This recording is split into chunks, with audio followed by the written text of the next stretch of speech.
കോതമംഗലത്ത് സ്വകാര്യ കിണറ്റിൽ വീണ കാട്ടുപന്നിക്ക് രക്ഷകരായി അഗ്നിരക്ഷാസേന ഉദ്യോഗസ്ഥർ. കവളങ്ങാട് പഞ്ചായത്തിലെ 6-ാം വാർഡിലെ മാത്യു പീച്ചാട്ട് എന്നയാളുടെ കിണറ്റിൽ വീണ കാട്ടുപന്നിയെയാണ് fire and rescue senior officer Siddique ഇസ്മായിലിന്റെ നേതൃത്വത്തിലുള്ള സംഘം രക്ഷിച്ചത്.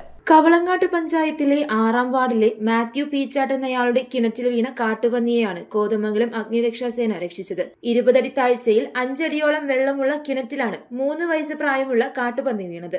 Senior fire and rescue officer Siddique ഇസ്മായിലിന്റെ നേതൃത്വത്തിൽ ഫയർ ആൻഡ് റെസ്ക്യൂ ഓഫീസർമാരായ Abid O A, P K Sreejith, Vishnu Mohan, Amjith M A, Sethu M എന്നിവരാണ് രക്ഷാപ്രവർത്തനം നടത്തിയത്. കാട്ടുപന്നിയെ ഫോറസ്റ്റ് ഡിപ്പാർട്ട്മെന്റിന് കൈമാറി. News bureau, Kothamangalam. പെരുമ്പാവൂർ രായമംഗലം കൂട്ടുമഠം ശ്രീ ബാലസുബ്രഹ്മണ്യ സ്വാമിയുടെ സ്കന്ദഷഷ്ടി വ്രതം ഒക്ടോബർ 27 തിങ്കളാഴ്ച ആചരിക്കുന്നു. ഷഷ്ടി പൂജയും അഭീഷ്ടസിദ്ധിക്കായി പഞ്ചാമൃത അഭിഷേകവും മുൻകൂട്ടി ബുക്ക് ചെയ്യാവുന്നതാണ്.